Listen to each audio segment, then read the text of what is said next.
Swayam Prabha. Digital India. Educated India.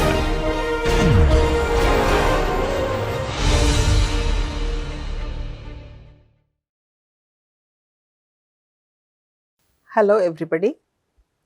So I am Dr. Pushpalata K, Professor and HOD of Anatomy, JSS Medical College, JSS Academy of Higher Education and Research, Mysore. So today we will discuss about the midbrain anatomy. Okay. Why studying the gross anatomy of midbrain is important. So today's session we will discuss the midbrain. So we will discuss about the gross anatomy of the midbrain. Okay. Why do we need to study the midbrain anatomy? So here is an history. A 50-year-old female presented with sudden onset of left hemiplegia with double vision and right squint.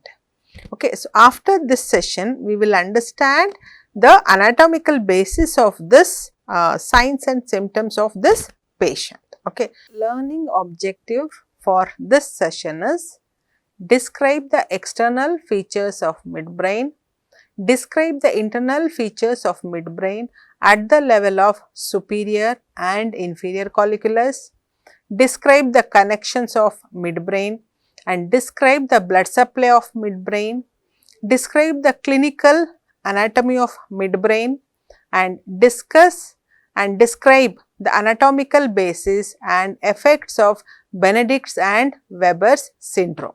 What is the need to learn this midbrain is? Okay, the midbrain serves as an important transporting and functioning center for motor and sensory activity, particularly the movements of the eye in synchronizing with auditory and visual impulses. That is, when somebody hears, you turn your head and see. So, that is this coordination of the head, neck movements with the eye and ear activity. So, this coordination takes place in the midbrain. Okay. So, the midbrain, it connects the forebrain with the hindbrain. Okay. The cavity of this midbrain is the cerebral aqueduct. Okay. So, this midbrain lies in the infratentorial part, okay, and this is connected with the cerebellum through the superior cerebellar peduncles, okay, and it extends from the posterior commissure of the third ventricle to the superior medullary velum, okay, and this aqueduct connects the third ventricle with the fourth ventricle. Okay, so this is the midbrain, and the cerebral aqueduct acts as a line of demarcation, because anteriorly it is called the peduncles and posteriorly this is called as the tectum. Now, coming to the anterior view, how we see, what are the features we see in the anterior or the ventral aspect. So, you can see there is two large bundles of fibers called as a cerebral peduncles. They are separated by a deep fissure, okay, and you can see, appreciate here, the deep fissure is narrow near the pons, okay, and it widens as it is diverging and enter into the cerebral hemispheres, okay, and this this crus cerebri or the cerebral peduncles forms a posterolateral boundary of this interpeduncular fossa. So, this interpeduncular fossa is a space in the base of the brain. So, this forms the posterolateral boundary, and we can appreciate here on the medial aspect of this peduncles, there is oculomotor nerve emerges, and on the lateral aspect the trochlear nerve is emerging. Okay. So, here you can appreciate, so this is the crus cerebri. Okay, so this crus cerebri is crossed from above downwards. You can appreciate here is the optic tract and there will be basal vein, then posterior cerebral artery and superior cerebellar artery. Okay, so between this posterior cerebral artery and superior cerebellar artery, we can appreciate the oculomotor nerve and the laterally trochlear nerve coming out. Okay, so the same thing when you see on the posterior aspect, okay, you can see the two pairs of elevation. Okay, so that is the superior colliculus and inferior colliculus separated by a cruciform sulcus. Okay, and this superior colliculus is connected to the lateral geniculate body through the superior brachium, and inferior colliculus is connected to the medial geniculate body through the inferior brachium. Okay, so and we can appreciate the trochlear nerve winds around to reach the ventral aspect. So, this is the only cranial nerve which is coming from the dorsal aspect of the brain. Okay, then it reaches the ventral aspect. Now, let us see. So, we have studied the gross anatomy, the external features. Now, let us study once we cut the structures what we see. Okay, as I said, the anteriorly. Okay, this is called as a cerebral peduncles. You can appreciate here in the brain here, and the posterior to the cerebral aqueduct is the tectum. Again, this cerebral peduncle is divided into anterior part is the crus cerebri. So, this crus cerebri is the one which continues as the basilar part of the pons and the pyramid. Okay. So, then dorsal to that what we see, there is a darkened area. Okay. So, the pigmented area, it is called as a substantia nigra. Okay. Then dorsal to that what we see is the tegmentum. Okay. And posterior to the aqueduct is the tectum. So, from anterior to posterior, when we see the internally, when you cut the section of the midbrain, you see anteriorly it is the crus cerebri, substantia nigra, tegmentum and tectum.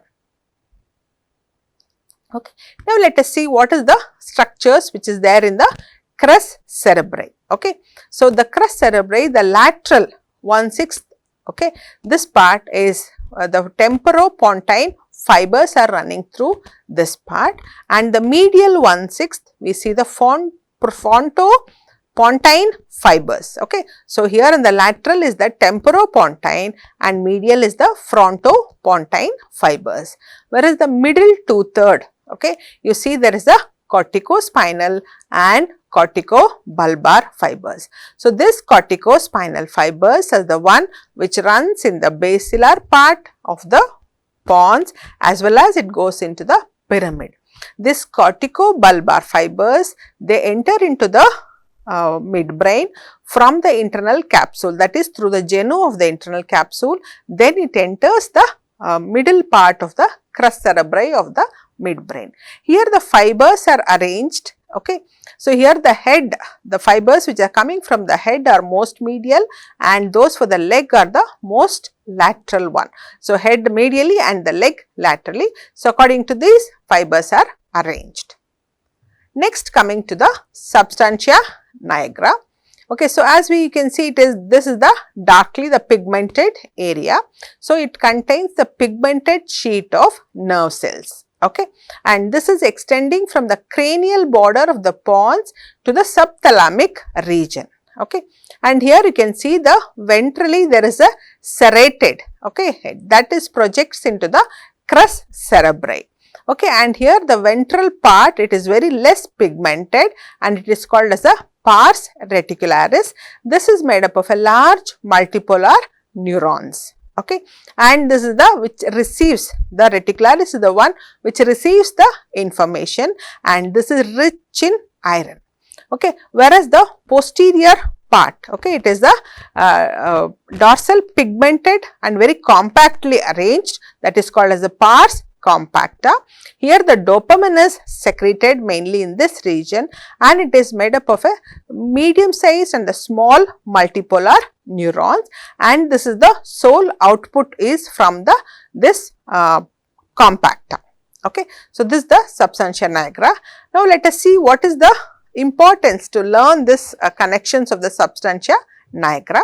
So, this substantia nigra is connected with the corpus striatum, okay, and the thalamus. So, this connection that is between the substantia nigra, corpus striatum and thalamus, okay. So, they help in the smooth and skillful performance of a volitional act, okay. So, this is for the skillful performance of the act, this connection is necessary. Okay, that is the nigrostrial fibers, they inhibit and prevents the tremors here. Whereas the strio-nigral fibers, they inhibit the neurotransmission in the substantia nigra. And the dopamine which is produced here in the, this is from the substantia nigra, goes to the striatum. Okay. So, what happens if there is any, this dopamine is reduced here, then the patient can come with a Parkinson tremors. Okay. So, that is why this substantia nigra is very, very important. That is connected between the substantia nigra, striatum and thalamus is very, very important. Okay. So, now, so till now what we have studied is the midbrain. Okay. It is has the dorsal surface and the ventral surface. It connects between the the forebrain and the hindbrain. Okay. And here you can see it forms a posterolateral boundary of the interpeduncular fossa. Okay. And here you can see that oculomotor nerve emerges from the medial aspect and trochlear nerve is from the lateral aspect. Okay. And in the cut section from anterior to posterior, we can appreciate the crus cerebri, substantia nigra, tegmentum and tectum. And the cavity of the midbrain is the cerebral aqueduct. Okay. Here in the crus cerebri, the lateral most is the temporopontine fibers, middle 2/3 is the corticospinal and corticobulbar fibers, medial 1/6 is the frontopontine fibers. Now, let us see. So, we have studied the crus cerebri and substantia nigra. Let us see what is the structures at the tegmentum. Okay. So, there is a two levels, one is at the inferior colliculus, one is at the superior colliculus. Now, at the inferior colliculus, so what are the structures we see here is, one is the, here you can see in the periaqueductal grey matter, in the anterior aspect you can see the nucleus of the trochlear nerve. Okay. And in the lateral aspect you can appreciate the mesencephalic nucleus of the trigeminal nerve. So, this mesencephalic nucleus of the trigeminal nerve is it carries the proprioceptive sensation. Okay. And the trochlear nerve is the only nerve, okay, the only cranial nerve which is crossing over and coming from the dorsal aspect. Okay. All the other cranial nerves are ipsilateral, only this is contralateral which crosses over. Okay. And we can appreciate the nucleus of the inferior colliculus. Okay. So, this inferior colliculus is for the hearing. So, now the white matter. So, just dorsal to the substantia nigra, you can appreciate the whatever the fibers which are coming from the pons, that is the medial lemniscus, trigeminal lemniscus, then spinal lemniscus and lateral lemniscus. This medial lemniscus carries the fibers from the nucleus gracilis and cuneatus. So, in the medulla it is oriented sagittally as it is coming through the pons and the midbrain. So, they are sagittally oriented. The cuneatus fibers are medial and the gracilis fibers are lateral. And the lateral to that we see the trigeminal lemniscus from the trigeminal nerve. Spinal lemniscus is the continuation of the lateral spinothalamic tract and the lateral lemniscus is a continuation of the auditory pathway. You can see here it is ending at the inferior colliculus. Okay. Then here in the median region we can appreciate the decussation of superior cerebellar peduncles. Okay. So, this you can see the superior cerebellar peduncles, the ascending fibers from here goes to the thalamus and the descending fibers goes to the reticular formation in the pons and the medulla. Okay. In the median region, just in front of the central grey matter, you can appreciate the medial longitudinal fascicles. So, that carries the fibers from the vestibular nuclei, then the tectospinal fibers and rubrospinal tract. Okay. So, this is the median region. Okay. Now, let us see what are the structures at the tegmentum at the superior colliculus level. Okay. So, here in the superior colliculus level, we see the nucleus of the oculomotor nerve. Okay, and the lateral, the periaqueductal grey matter, we can appreciate the mesencephalic nucleus of the trigeminal nerve, and there is an appearance of the red nucleus at the superior colliculus level. Okay, and we see there is a just in front of the superior colliculus, we can appreciate the pretectal nucleus. So, this nucleus is important for the pupillary light reflex. Now, coming to the white matter at the superior colliculus level. So, the same which continues here, that is the in front of the substantia nigra, there is a red nucleus, and lateral to that we appreciate there is a medial lemniscus, trigeminal and spinal. So, the lateral is already disappeared with the inferior colliculus level. Here we see only the 3 lemniscus. Okay, and in the center we can appreciate there is the ventral and dorsal tegmental decussation. This ventral decussation of foral, okay, it is the decussation of the rubrospinal tract, and the dorsal decussation of Maynard is the decussation from the tectospinal tract, that is from the superior colliculus. So, these are the we see ventral and dorsal decussation. Okay, and here you can see there is a reticular formation is seen here. Okay, so this is the what are the white matters what we appreciate at the level of the superior colliculus. Now, let us see the what is this red nucleus. Okay, why is this red? It is called as a red. Okay, it is almost 5 millimeter. Okay, and it is present at the tegmentum just dorsal to the substantia nigra. This is appears little pink or red in the section. This is because it is rich in iron. Okay, and this has got a 2 parts. One is the caudal part, it is a magnocellular part, and this little older, and it has a multipolar neurons. Okay, and the superior or the rostral, it has got a parvocellular part. It is recent in appearance and is made up of small neurons. Okay, and why studying this red nucleus is important is it forms the important nucleus of extrapyramidal system. Okay, and this has a main influence of the flexor muscles, and also this helps or monitors the cerebellar function on motor system. Now, what is the connection of the red nucleus? Okay, so then red nucleus is afferents are from the cerebral cortex, that is the motor area 4 and 6. Okay, and from bilaterally it receives, and from the cerebellum through the from the cerebellum you can see that the dentate nucleus and the globus is also it receives, but it is from the contralateral side. Okay, so from the cerebellum it is a contralateral side. Also it receives the fibers from the corpus striatum, okay, and the tectum. But whereas the efferents it is got connected with the this efferents they form the ventral tegmental decussation what we observed in the previous slide. Okay, so they go to the spinal cord. Okay, that is the again it is a contralateral because they are the output fibers or the efferents one they decussate and go to the spinal cord contralateral side, and also to the cranial nerves 3, 4, 5, 6 and 7. And also to the inferior olivary nucleus, and also to the reticular formation, and also it goes to the thalamus. So, it is connected with the cortex, cerebellum, thalamus, the striatum, okay, and also spinal cord. So, you can observe that it is connected with most of the parts of the brain.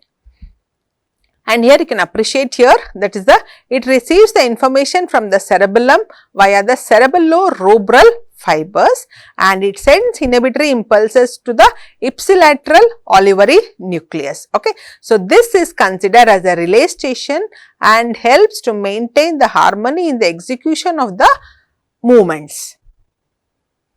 Okay, and this is the rubrospinal tract. Okay, so this is essential for controlling the motor activity. It is largely the crossed fibers. It is present in the lateral gray column of the spinal cord. Okay, and it is terminates on the interneurons in the spinal cord. This controls the distal limb muscles. It stimulates the flexors and inhibits the extensor. So that is why studying the red nucleus with its connection is important. Now, till now what we have studied is the midbrain has a dorsal surface, okay, and the ventral surface. In the ventral surface, you can see appreciate the crus cerebri on each side. Okay, on the medial aspect, the trochlear nerve is emerging, and from the lateral part, from the medial part is the oculomotor nerve, and from the lateral part, the trochlear nerve is emerging, and you can see there is a groove which is narrow near the pons. As it is diverging entering into the cerebellum, this widens. Okay, and in the cut section we can observe from ventral to dorsal the crus cerebri, substantia nigra, tegmentum and tectum. Okay, and here at the crus cerebri, lateral fibers are the temporopontine fibers, medial most are the frontopontine fibers, in the middle is the corticospinal and corticobulbar spine fibers. Okay, and here at the level of the inferior colliculus, okay, so we can appreciate in dorsal to the substantia nigra, the 4 lemniscus are arranged coronally. Okay, and in the center you see decussation of a superior cerebellar peduncles. Okay, and in the grey matter what we see, there is the nucleus of the trochlear nerve. Okay, and the mesencephalic nucleus of the trigeminal nerve, and we can see the trochlear nerve emerging and crossing over the dorsal aspect. And at the level of the superior colliculus, okay, so the lateral lemniscus is not seen, the other 3 lemniscus are seen, because the lateral is, you can see it is ending near the inferior colliculus, and here you appreciate the nucleus of the oculomotor nerve and the mesencephalic nucleus of the trigeminal nerve and pretectal nucleus. So this is for the pupillary light reflex, and in the center we can appreciate the decussation, the ventral and dorsal decussation of the tegmentum we can appreciate. So now we have studied the crus cerebri, substantia nigra and tegmentum. Let us see what we see at the tectum. Okay, so this tectum is just posterior to the cerebral aqueduct. Here we appreciate the quadrigeminal body, that is the 2 pairs of colliculus, superior and inferior, separated by the cruciform sulcus. Okay, and this is derived from the dorsal lamina of pre-aqueductal grey matter. Okay, so now let us see what are the connections of the inferior colliculus. Okay, so this is a inferior colliculus is an important relay station in auditory pathway. Okay, it is connected to the superior colliculus. So this is very important because this connection is the where it helps in turning the head and eye towards the source of sound. So that is this connection between the superior and inferior colliculus is very important. Okay, and also it is connected to the opposite inferior colliculus through the commissural fibers, and it is connected to the nucleus of lateral lemniscus through the lateral lemniscus. It is also connected to the superior olivary nucleus, and fibers from the inferior colliculus through the inferior brachium connected to the medial geniculate body. From here it goes to the auditory cortex. Okay, so this connection of inferior colliculus is very important because this is the main pathway in the auditory system. Now let us see what is the importance of the superior colliculus. As we know, this is the superior colliculus is concerned with the visual reflexes. Okay, so this it receives the communication from the retina. Again, this helps in turning the head and eye towards the source of light and also closure of the eye. So this connection is from that is the retina is very important. Okay, and this is connected to the lateral geniculate body through the superior brachium. Okay, and also it is connected, the superior colliculus is connected with the visual cortex. Okay, that is to the, and from there it is to the superior colliculus, then through the tectospinal and tectobulbar connection. Okay, so this is helps the where it is connected with the 3rd, 4th, 6th and the 11th cranial nerves. So this is very important because it helps in the accommodation to the near objects with the reflex movements of the head and eye in a scanning movement. So as soon as you see something, you will scan. So this connection is very important for that. Okay, and also it is connected to the brainstem, that is to the, and also to the cerebellum. Also it is connected to the inferior colliculus and to the opposite superior colliculus. As I said, there is a connection between the superior and inferior colliculus is very important, because to turn the head and see towards the sound and towards the right reflex, and connection with the cranial nerves, again it makes a very important for the coordination of the movement. So now we have studied what are the important grey matter and the white matter. Okay, so now let us see what is the blood supply to the midbrain. Okay, so it mainly receives, okay, from the basilar artery through the posterior cerebral artery, then the superior cerebellar artery, okay, and the posterior communicating artery and the choroidal arteries, the anterior choroidal artery. So these are the four main arteries that is from the basilar artery supplies. Okay. So here we can appreciate the, again it is divided into median territory, that is the paramedian branches of the posterior cerebral artery which supplies. Okay, so this area is, that is the paramedian region, is supplied by the branches of the posterior cerebral artery. So what are the structures here present is the red nucleus, the medial part of the substantia nigra and the medial part of the crest cerebri. So to know this, which is the area and what are the structures present, helps us to locate the lesion if any patients comes with a history of involvement of these structures. Okay, so this is the area where it is affected if this artery is damaged. Okay. Next, the lateral territory. So this area, the lateral territory, is by the quadrigeminal artery of the posterior cerebral artery. So here is the posterior cerebral artery. So this gives a branch, that is the quadrigeminal artery. So this supplies the lateral area. So what are the structures come across here is the both the superior and inferior colliculus, then the periaqueductal grey matter. Okay, then there is a medial lemniscus and the lateral part of the substantia nigra and the lateral part of the crest cerebri. So this is the lateral territory. Okay, then there is a superior cerebellar artery. Okay, so this is the superior cerebellar artery.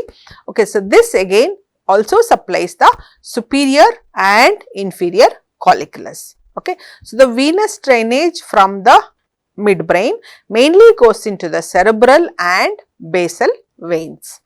This is the blood supply. Now, why this clinically it is important to study the midbrain? So we have studied there are so many nucleus, so many connections. Okay, and this is the most commonly involved in the traumatic injury. Why? Because it is the one which ascends through the small rigid opening in the tentorium cerebelli, and it is more vulnerable to the traumatic injury, and also it is more common site for tumors, hemorrhage or infarcts. And also if there is any blockage of the cerebral aqueduct, again that leads to pathology into the midbrain. Okay. So here we can appreciate, here there is the called as a Weber's syndrome. So what happens in this Weber's syndrome is, so there is occlusion of the posterior cerebral artery. So what happens if the posterior cerebral artery is occluded? Okay. So here because this it supplies the paramedian region, right. So there is an alternating oculomotor hemiplegia. So why it is affected? Because you can see there is oculomotor nerve is emerging at this place. So and also the crest cerebri is affected. So there is contralateral hemiplegia and the contralateral face and tongue due to damage to the crus cerebri, and ipsilateral deficits in the eye motor activity and pupil dilatation. That is because involvement of the oculomotor nerve and pyramidal, the crus cerebri involvement. So, this is called as a Weber's syndrome. So, here mainly affected is the posterior cerebral artery, the branches is affected, and that is leading to these symptoms and leads to Weber's syndrome. Another syndrome is the Benedict syndrome, where there is a necrosis, okay, it's involving the medial lemniscus and the red nucleus. You can appreciate here where it is, there is a necrosis involving the medial lemniscus and the red nucleus, okay. So, what happens if this is damaged? So, this causes a ipsilateral, again you can see the third nerve is coming out. So, ipsilateral third nerve lesions and pupil dilatation, contralateral tremor, chorea and athetosis. Okay. So, this leads to a syndrome called as the Benedict's syndrome. Okay. And so, here there is a, you can appreciate the rubral tremor. It is a coarse tremor in the upper extremity when the person is at rest, okay, postural or in tension. So, the tremor at the rest or any posture or in the intentional, okay. Then the Claude syndrome is where the ipsilateral third nerve, contralateral tremor, ataxia and there is a incoordination, okay, that is called as a Claude syndrome. Okay, and the Perinaud syndrome where the lesion is at the superior colliculi due to the compression by the pineal gland tumor. Okay. So, here what happens, there is a weakness of the upward gaze and vertical nystagmus. So, we know at the superior colliculi again it is the third nerve is damaged. Okay. So, now let us discuss what is this case what we have studied at the beginning of this session. A 50-year-old female presented with a sudden onset of left hemiplegia with double vision and squint, right squint. Okay, you know the left hemiplegia is mainly because of the involvement of the corticospinal tract, double vision mainly because of the superior obliques, that is superior oblique means at the level of the inferior colliculus, and the right squint. So, that is why the studying the anatomy of the midbrain helps to localize the lesion. Okay. So, now to summarize, so we have studied the midbrain external features. Okay. So, in the ventral aspect you can appreciate the crus cerebri, okay, and they are diverging from the pons towards the cerebellum and it forms a boundary of the interpeduncular fossa. Medial aspect you can appreciate the oculomotor nerve, and the lateral aspect you can see the trochlear nerve. Okay. And the cut section you can see in the anteriorly it is the basis pedunculi, okay, and posteriorly is the tectum. Okay. Here you have the, there is a crus cerebri, substantia nigra, tegmentum and tectum. Okay. Then at the level of the inferior colliculus we can appreciate dorsal to the substantia nigra, medial, trigeminal, spinal and lateral lemniscus, and in the periaqueductal grey matter we can appreciate the nucleus of the trochlear nerve, mesencephalic nucleus, okay, and in the ventral aspect of the median region we can see the decussation of the superior cerebellar peduncles. Anterior to that we can see the rubrospinal tract, posterior to that we can appreciate the medial longitudinal fasciculus and tectospinal tract, and we can also appreciate on the lateral aspect the reticular formation. And the trochlear nerve is the only cranial nerve which comes from the dorsal aspect and crosses over, goes to the contralateral side. Okay. Now, at the superior colliculus level, okay, so we can appreciate the three lemniscus, that is the medial, trigeminal and spinal. There is appearance of the red nucleus, okay, and the ventral and dorsal decussation of the tegmental decussation is appreciated.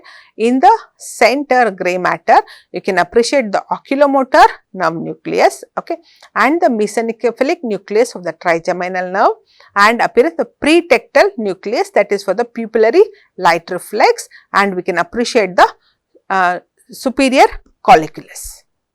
Okay, and the main blood supply to the midbrain is by the branches of the basilar artery, that is the posterior cerebral artery, posterior communicating artery, then the superior cerebellar artery. So, these are the 3 main arteries which supplies along with the anterior choroidal artery. Thank you.